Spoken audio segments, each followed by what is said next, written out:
Welcome everybody to the burning question. This is Pastor John here. This week's question is this.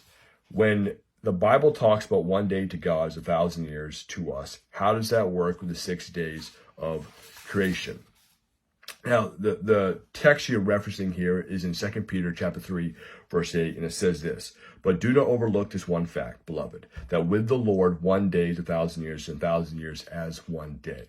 Now, the context of this verse is actually talking about the second coming of the Lord, and we may think the Lord's return and Him delivering us is taking longer than we would like. But God is not on our time schedule, right? So 1 day to God is 1,000 years. 1,000 years is 1 day, right? It's the idea that God's not bound by our time, right? He's outside of time. Even you could say created time. But I'm assuming this question is asked because of the old earth, young earth debate. Did God create the universe in 6 literal days, or was the universe created in 13.8 billion years, or the earth, I looked this up, is actually 4.5 billion years? Now, this question is a loaded question, and I'm going to try to answer this rather quickly. I'm not a scientist, so I'm not even going to try to pull that string here, but I'm going to try to answer this biblically as best as I can possible in a quick way. So there are many different theories of how we can understand the age of the universe from the creation account in Genesis chapter 1. I'll give you 3 here. Now, the first one is this, is 1 day wasn't an actual literal day. This is what I'm assuming you're asking in this question, was each day creation 1 literal day? Or was it, let's say, 1,000 years? Or even, let's go more, let's say 1 day actually equals a few billion years.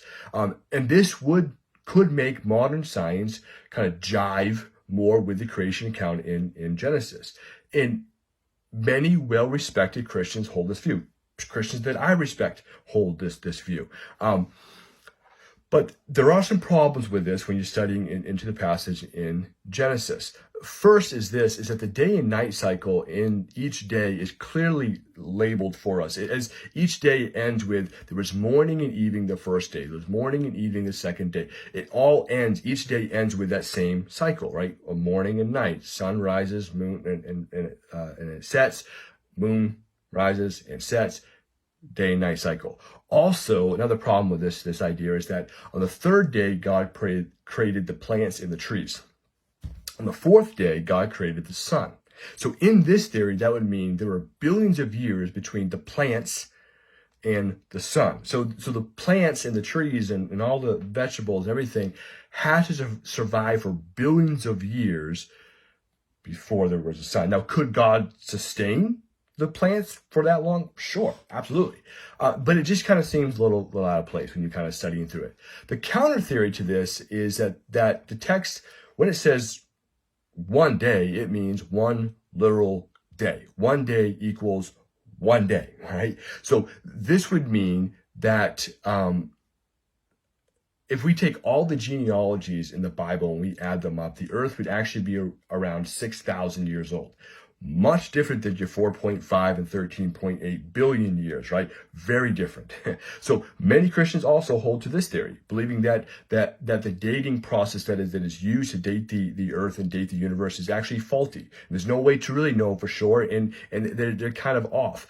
Some believe that making the universe billions of years old is done only to prove evolution, and so because they basically skew the numbers in order to allow for evolutionary process to happen, and therefore you could prove there is no need for a God. You put a bunch of numbers, a bunch of billions of years on the end of it, and you kind of create, there's no need for God. We have time, right? And time kind of solves everything. That's kind of the idea.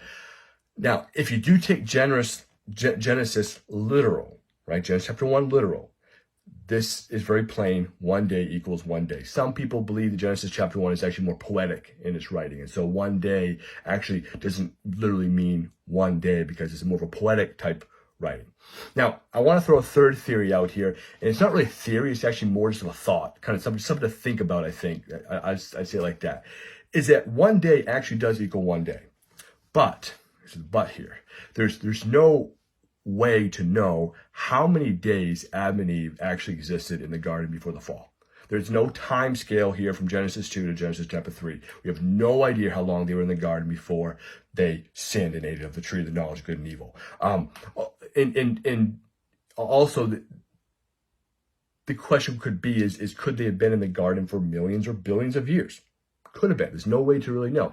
Another idea is could God have cursed the world after the fall to have age? Right? We very clearly know that he cursed us and the land that now is actually working against us, right? So there was a curse on the world, and so could this curse on the world made the world older?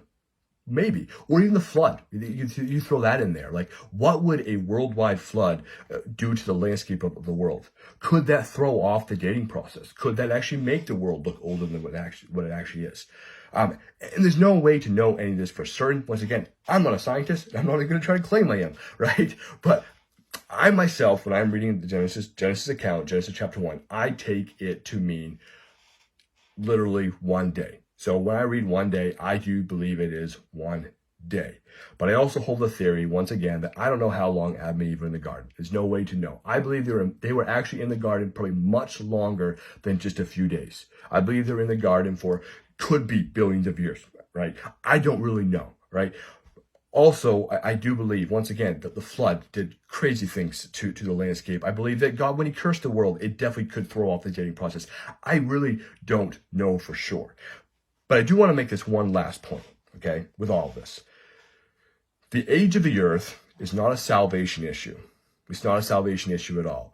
The question would be is, can you believe the earth is billions of years old and still be saved from your sin, right?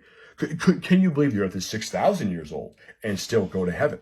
The answer is to both those is yes, right? And why is that? It's because we are not saved by a theory that we hold to, especially a theory about the age of the earth. We are saved because of Jesus' work on the cross, right? But because he lived the life that we could not live, the life that Adam could not live, right? He died the death that we all deserved to die, and then he raised from death, conquering sin and conquering the consequence of sin, which is death. And he offers forgiveness for every person that seeks him as king. So I want to end with this, right? Let's have a healthy dialogue about these issues like the age of the earth, but let's not let this divide us. God is still God. He created the world. And whether it took him billions of years or thousands of years, it doesn't change this one fact. An all-powerful God created everything we see, including us, right? So I'm going to end with that. If you have any other questions or other comments, please leave them below this video, and I look forward to answering another one next week. See you guys.